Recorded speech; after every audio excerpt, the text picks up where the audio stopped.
Thanks for joining us today on the Fuel Growth Podcast. What is the right growth equation for your company? Is it pipeline, Brand, product, customers, employees?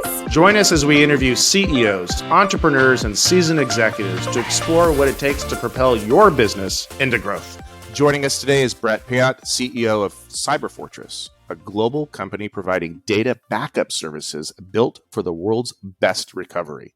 He was CEO for Jungle Disk, now a part of CyberFortress, which was a company originally created by a management-led carve-out that he orchestrated while he was at Rackspace. That's going to be an interesting topic to dig into and learn more about.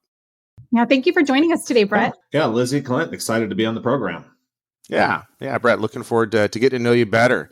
So we got a little icebreaker question that we like to kick off the show with today. So what's your superpower in the business world? What makes Bret stand out as the CEO? Yeah, so I'm a product-led CEO. So just listening to people, customers, prospects, the market, and then figuring out innovative ways to deliver that unmet need. Nice. Again, I think we're cut from the same cloth. That's how I like to view the world as well. So let's dig into a little bit more. Let's hear more about your background and about CyberFortress. It sounds like an interesting story, starting as a business spawned off from Rackspace. Yeah, so my background, I've been working in the internet my whole career, been interested in tech all the way since my parents gave me a Commodore 64. And I started figuring out how to program so I could fast forward while playing games. Came to being in the data backup and recovery market via, as you said, the carve out and purchase of the Jungle Disk business from Rackspace when they restructured back in 2016. The data backup and recovery market, I just like it. It's one of these things where every business needs it and they've got important digital records. So we're providing things of real value that's of real utility.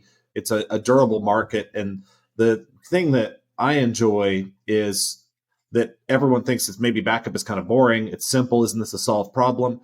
But if you look at just where your data is stored today versus where it was stored 2 years ago versus where it was stored 10 years ago, you need all sorts of different backup tools and strategies to be able to protect the different types of data from different types of risk. So this is where CyberFortress comes in. We've built a portfolio of data backup and recovery products with teams of recovery experts with a 4-step plan that identifies your data, identifies the backup strategies for each of them, actually tests that strategy. So many companies out there back their data up, and then the first time they go to recover, it's game day. They're actually in the middle of a real crisis and they've never run a recovery. And we have ongoing monitoring and reporting to make sure that you can recover your data in the time that you need it. One of those other pieces is I've got it all backed up, but if it's going to take me 42 days to get it back online, and I'm a pipeline operator, and the gas station's running out of gas in 3 days, not so helpful. I think that's good insights, connecting that critical last step of turning those backups into something useful. I like it. Excellent. Tell us a little bit more about how you approach the growth topic. You describe yourself as a product-led growth executive, and do you have a specific approach to driving growth in the companies you've helped lead? Yeah, I think about things a few different ways. The first is, look, generally in the business world, we're all really smart and we're really deep in our own areas of expertise. So we will make stuff very complicated. One of the steps, you got to go through and simplify the business as much as you can. And then that simplification creates areas for you then to go innovate and drive some new change. But if everything is complicated and you try to build new stuff on top of that, it's very challenging. And then the third, as you look at the simplification of the business and innovation, then we can look at, now do you grow by buying customers through sales and marketing campaigns, or do you grow by buying customers through finding them where they're working with another business? You acquire those customers from the business, or you acquire the whole business and put them on a better product platform.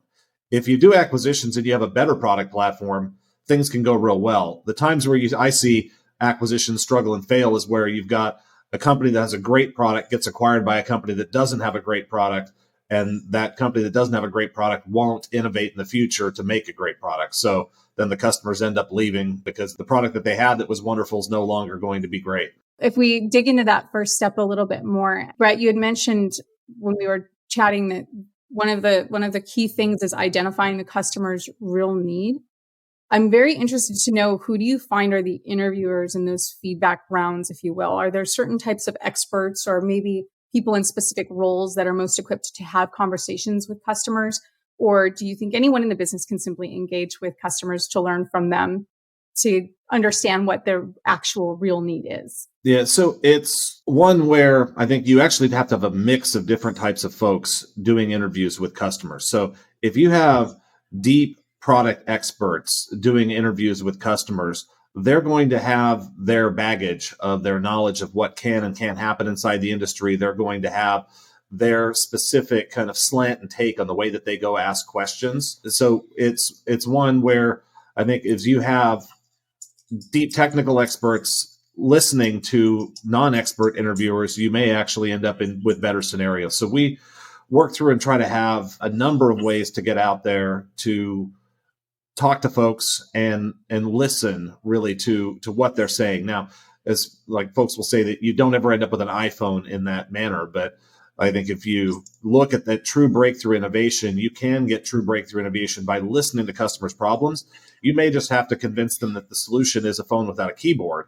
So there may be some convincing there that you actually want more screen real estate on your phone. You don't really want a keyboard for half of your smartphone screen. Mm-hmm. But the piece that you go through and listen, whether it's in data backup or anything else, is trying to figure out what that customer really wants from the product and what problem they're trying to solve with the product. Yep, that makes sense. Do you have a favorite approach to doing those interviews? Do you use a particular software tool or strategy to get inside the heads of the customers? Try to have conversations of less than 10 minutes with the party, and you only need to have 20 or so conversations. After you get through 20 conversations, it's not going to necessarily be super statistically significant for a research study, but 20 conversations will, if you don't start to see overlapping themes across all those, you're not getting anywhere. And if you don't hear about the pain in that first 10 minutes of the conversation, and you've got to dig for 40 minutes in a talk with somebody to be able to go back to your product meeting and go, everybody said that they care about X, Y, and Z. But what it turns out is everyone said after you grilled them for 40 minutes in an interrogation, they said they wanted those things. So the problems you want to solve are the ones that are obvious, the ones that they bring up in those first few minutes and those first few questions, and that you hear across the board from a wide group of folks. Yeah, it reminds me of leading the witness, right? You start asking questions that you think you want to hear, and it exposes more from customers, starts to think about things, and then suddenly they become problems that weren't actually problems to begin with. Yeah, much better asking open-ended questions than yes or no questions as well, because that yes or no question really ends up in the leading the witness. Mm-hmm. So Bret, now you've got the needs, you've had your 20 rounds of interviews, if you will. You understand what those actual needs are across to customers. You've got the problem, and now you can go out and execute on them. So when your business is organizing a team to execute against plans on fulfilling customers' real needs, what have you seen as the top things to have in place within the business for a successful execution plan? Thinking of things like cross-functional alignment, a vision statement for the strategy. What sort of tips would you give to folks that are out there and looking to execute on a plan that's product-led, as you said earlier? Yeah. The thing for folks in the audience out here, it's really easy to discover the problems. Sometimes it's even really easy to come up with a solution. It's often very challenging to organize and put together the team to build the solution, and it takes a long time. Mm-hmm. And so it's one on the teams. You certainly need cross-functional skill sets on a team to take any technology product, or frankly, any product, from idea to being on a store shelf or being on a web page where you can buy it and download it. The other thing that we find really critical is not only a cross-functional set of skills, but a cross-functional set of personalities. So whether you're using Myers-Briggs or Strengths or whatever system out there to determine if everybody on the team is really impatient and futuristic, then you're going to rush a product out that's not going to be well thought through, and there's going to be problems. If everybody on the team is super detail-oriented and patient and really responsible and doesn't want any problems with something, you're never going to ship the product. So you build a team that's got the diversity of the skills that are needed, diversity of personality types, ideally even diversity of backgrounds and geographies. If you're going to launch and sell a global product, the things that you may assume are normal user behaviors in one country may be absolutely different from the way users will engage in another country. Yeah, thanks for walking through that. I'd like to go to one of the steps in your process that you're describing there, the act of acquiring customers, right? And you talked about advertisement, and you talked about acquiring customers maybe by acquiring another business. Let's talk a bit about your philosophy on the mechanics of going from a plan to pipeline. Can you go into some detail on how you've seen success here? Any tips for our listeners who've had to done the push to grow to that next level? Yeah, so I think over the last decade, there's been this back and forth of inbound versus outbound, and inbound is king. I mean, I don't know, try to search for anything on the internet right now. And so the challenge with inbound... Account-based marketing is the topic of the day, right? Yeah. So you try to search. So the challenge on inbound is the customer has to know they have the problem exactly, and you have to be marketing in their words and their language to solve their problem. If you have an innovative solution, if you have something like, let's say we have a data backup platform and it's solving all of your data backup use cases. So if someone goes and searches for backup of virtual machines, or they go search for backup of software as a service applications, or they go to search for a backup of one of those specific applications, we could have some inbound pages talking about that. But there isn't, where the buyer isn't thinking on any individual day that they need to really actually simplify their backup life. And instead of having 15 different backup softwares for their company, they can have one platform that handles all of it. They're not thinking about that. They're thinking, today we just added a new SaaS app in our business and I have to back it up, so I'm going to go search for that. So in the balance of inbound versus outbound, you've got to understand how the buyer and that user is going to be coming to you for a solution. So the more innovative you are, the more differentiated you are, the more you're solving a problem in a new way, the more I believe you've got to go find those prospects and you have to outbound to them, whether that's via email, whether that's via phone calls, whether that's via getting out and putting together YouTube videos or whatever it is to reach them. You have to outbound and get in front of them to get them interested to hear the rest of your story. That's a little counter to so much of the philosophies out there around inbound marketing and how many books or blog articles saying that cold calling is dead and outbound is being replaced.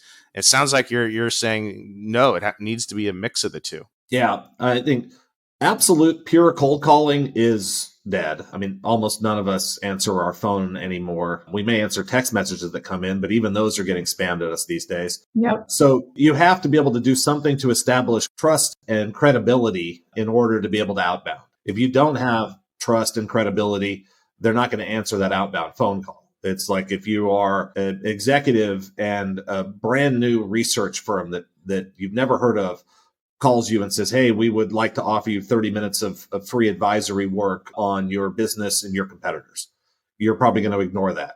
If Gartner reaches out and says, we'll give you 30 minutes of free advisory on your business and your competitors, you may take that up. So Right. They can outbound to you successfully because over the decades, they've established trust and credibility. So it's a challenge for new businesses. And this is where like a lot of new businesses have to go on an inbound first, because establishing that trust and credibility and brand is expensive and time consuming. It's a really great point, something I hadn't thought about. Curious some of your thoughts on building that trust and that credibility at the individual level. There's so much being said out there about sellers building out their LinkedIn profiles and how they build out their own individual brand for themselves so that they can be that trustworthy expert. And any thoughts or advice to the individual who's trying to sell out there to how to establish that trust and credibility? Yeah, I mean, so at the individual level, I'll go back to my time working at what was Southwestern Bell Telephone Company, and then SBC, and then AT&T. So the CEO while I was there was Ed Whitaker.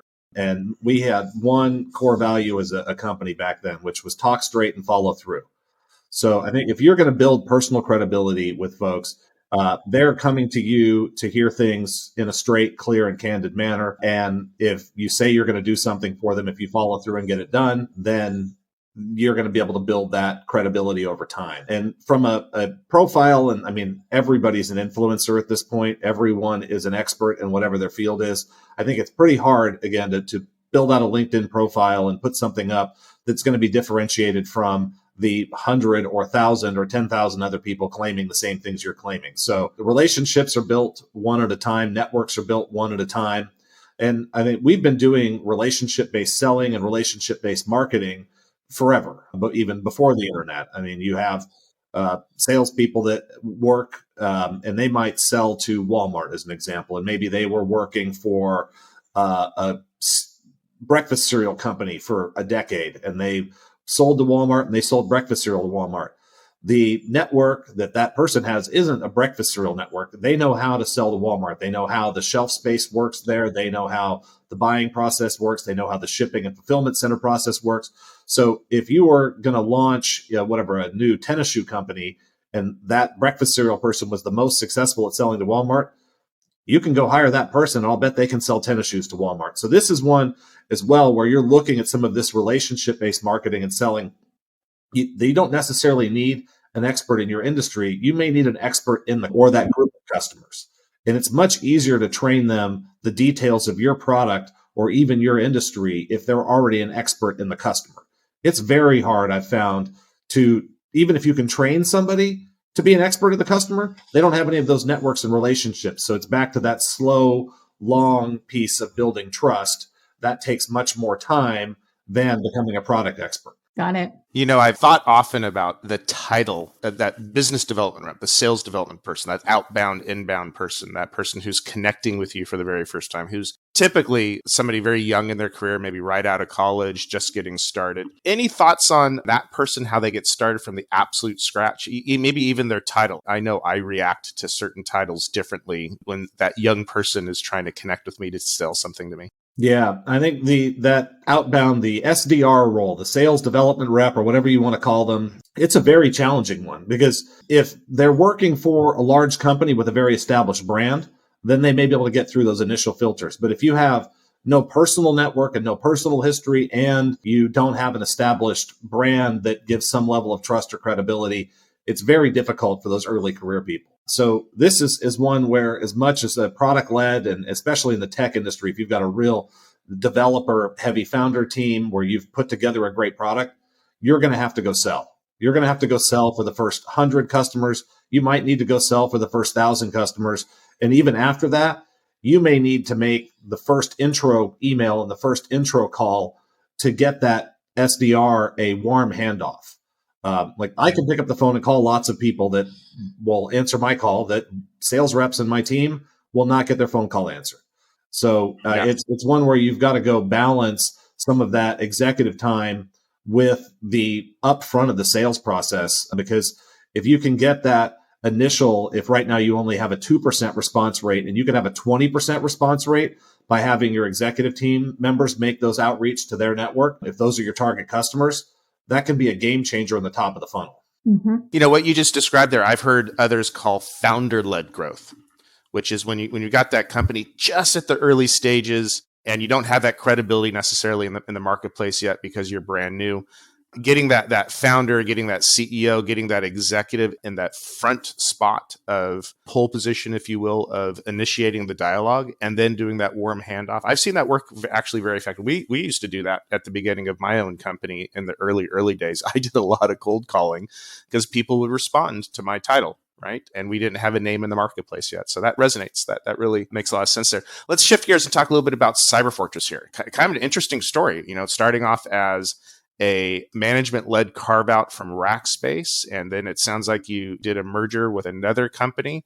So tell me a little bit about CyberFortress, maybe just a couple stats. How many employees, how many customers, and when you got started, then tell us maybe a little bit of that founding story there.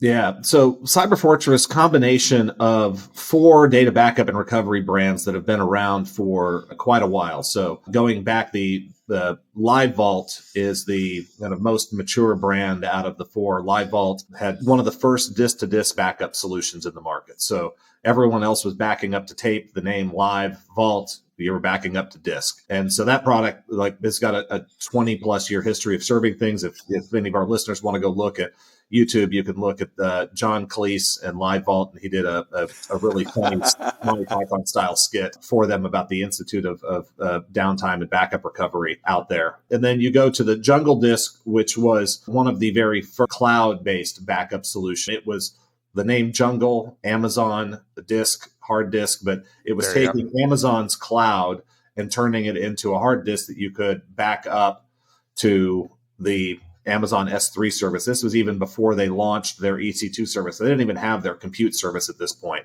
They had just had the storage service when Jungle Disk initially started. Now we call them drives. We don't even call them disks anymore because most of the time they don't spin. Yeah. Now they're all solid state.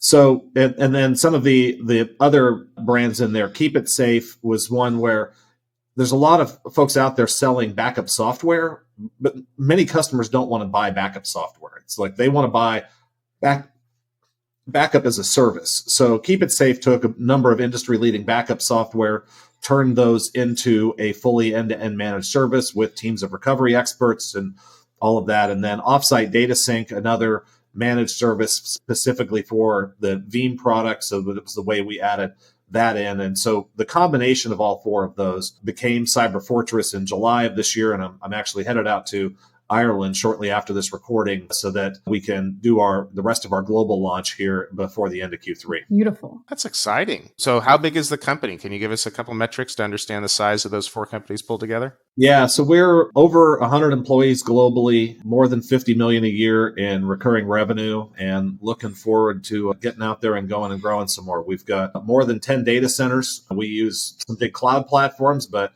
there's certain things that still just need to be buried in a deep spot underground. So for some of our customers that are really worried about things, we've got a couple of data centers that are more than 100 feet below ground. Wow. So well past being an SMB company, established mid-market company, you're merging companies, you're merging cultures, you're merging products, you're taking this all out to market. It sounds like, you're in that position of being an established growth mid-market company that is just going out and competing in the marketplace. What does competition look like for you out there? Who's the big bad bear that you're competing against? Yeah, the backup market's about as red as a brilliant red sunset lighting up the whole sky. This is back to those kind of use cases and pain points and problems. So there's a lot of managed services consulting firms out there that will manage multiple backup products end to end for you. They may, even if they're a larger one, have a backup practice area that you could engage with. So they actually do have full-time dedicated. Companies could decide to build their own team. They could build their own data backup and recovery team as part of maybe their security team, or they could build their own separate standalone team and build and set up and run and operate systems. And then as you get down into a little bit more of the mid-market or into SMB, they're not going to go build their own backup team.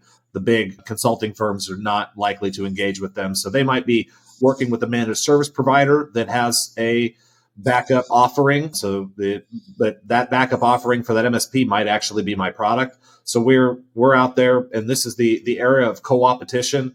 Almost everyone in tech at this point, we are selling through different distribution channels. We might be competing in some different distribution channels. We may be handing some leads that we get directly to us down to some partners. Partners may be passing some leads back to us because it's an industry that maybe they don't work in. Like if I've got a partner that specializes in healthcare and they got a financial services lead, maybe they send us the lead and vice versa. So there's all of that out there. And then we build our own backup and recovery software as well. In a way, I'm one of a number of the different backup software. We're either their largest partners or one of their top partners globally. But in other spots, we're building software that doesn't compete directly. I'm not going to go try to be in a head-on-head race with Veeam, but we are going to listen to customers and solve maybe some specific use cases in a simplified manner or a more efficient manner than you can by deploying a mid-market or upper-end, more complex solution like Veeam. Hey, Bret, I want to touch on something that you had talked about a few minutes ago around the merge of these four companies, and Clint had said it too. It had to have had an impact on the culture too of what is now CyberFortress. Can we talk about your company culture and the values that your business has set across all of your teams in the business? Yeah. So culture can't be aspirational. It has to be grounded in reality. So if you get an executive team together and you go, you know what, here's going to be our 3 core values or whatever else, and nobody in the company has those core values except for the people in that room, then you just have to be prepared to turn over all of your employees. And I've done a little bit more on my background. So when I started initially with Pacific Bell, and we merged with Southwestern Bell. Then we bought Ameritech, the phone company in the Midwest. Somewhere along the way, we bought Southern New England Telephone. We did a joint venture with Bell South to form Singular.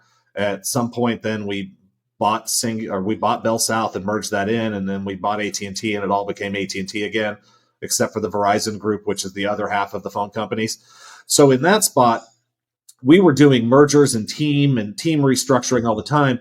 You had a roughly reasonable overlap of values because all of those companies used to be AT&T back before 1984, 86, when it all got split up. So, but in the other areas, you might have 2 companies in industry that both sell whatever CRM software, both sell backup software, that have widely divergent cultures and the way they go about things. So, and the way they think about treating their employees, the way they think about treating their customers.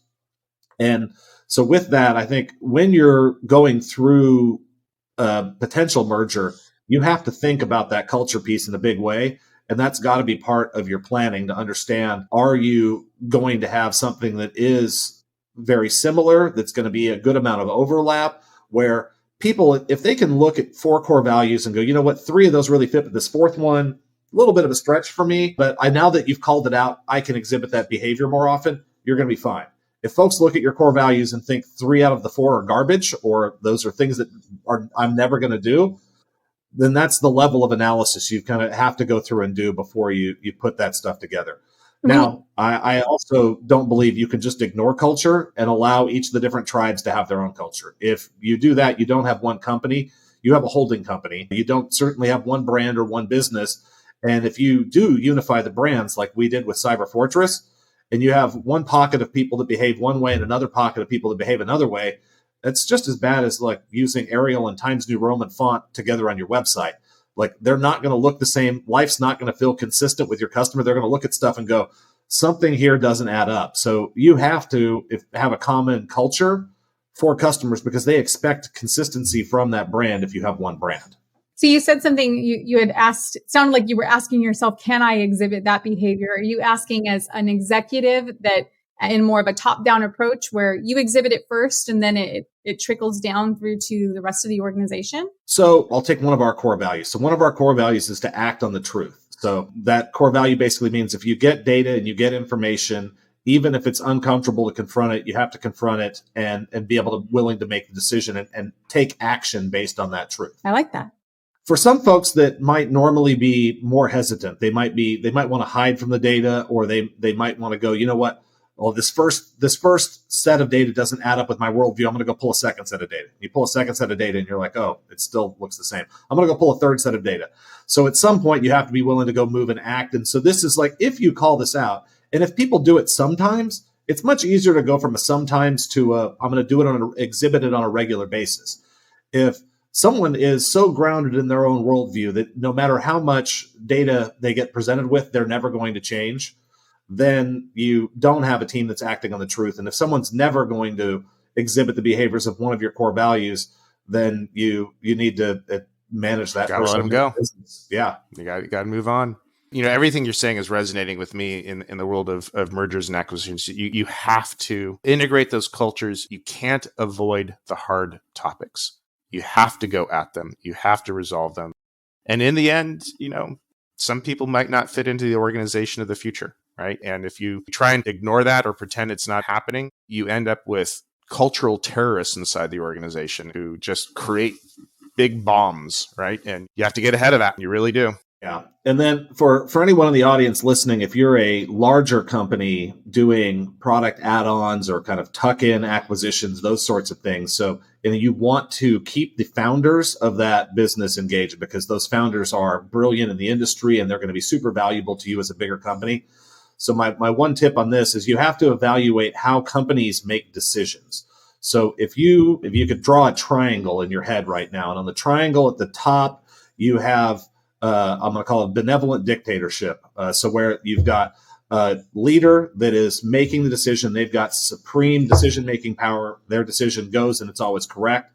On the bottom left corner of the triangle, you have process, and process makes the decision. So that the organization has established a set of rules, and you can fill stuff out like an RFP, and the process is going to give you a score and tell you what the decision is.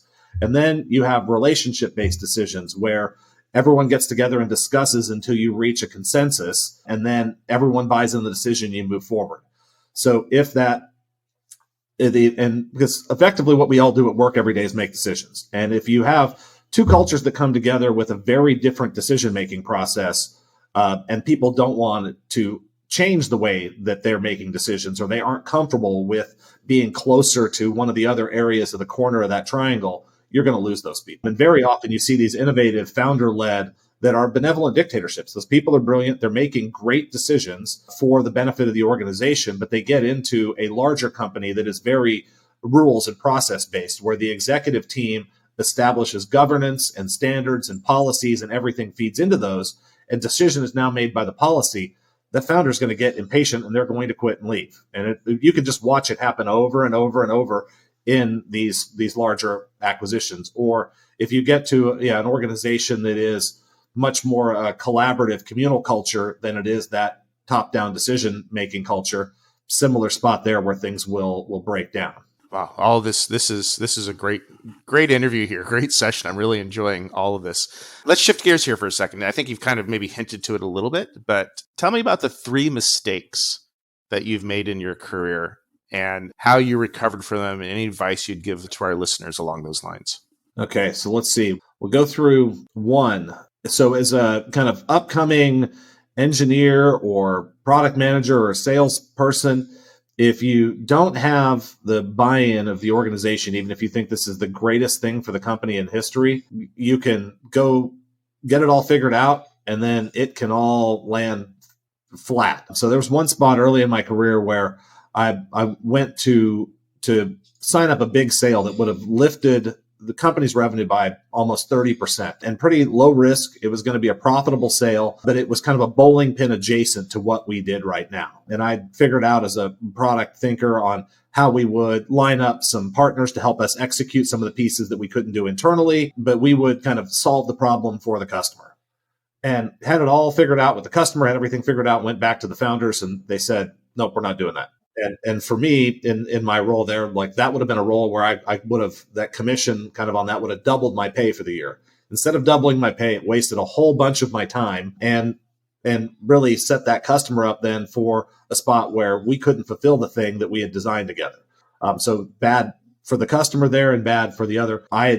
The thing I would have done differently there is go back to the founders and get them and the real decision makers involved earlier in the process, rather than coming to them at the end with something that, even if it looks wonderful and it looks great, if you don't have folks along the journey with you for the buy-in, they can kind of fall apart. Yeah, getting buy-in early, very helpful tip. Fully agree with that. Second one was in an engineering organization, and this is one where we had a big forecast from sales and marketing. And this was going to be for a new product launch, and the engineering side and the operations side, they said, go hire up a team of about 150 people. And we built out this whole big new system for this thing, spent months on it, and did not have, ultimately, it didn't hit even 1% of its sales forecast. So 90 days after launch on the operations side, we were turning around and laying off 150 people basically,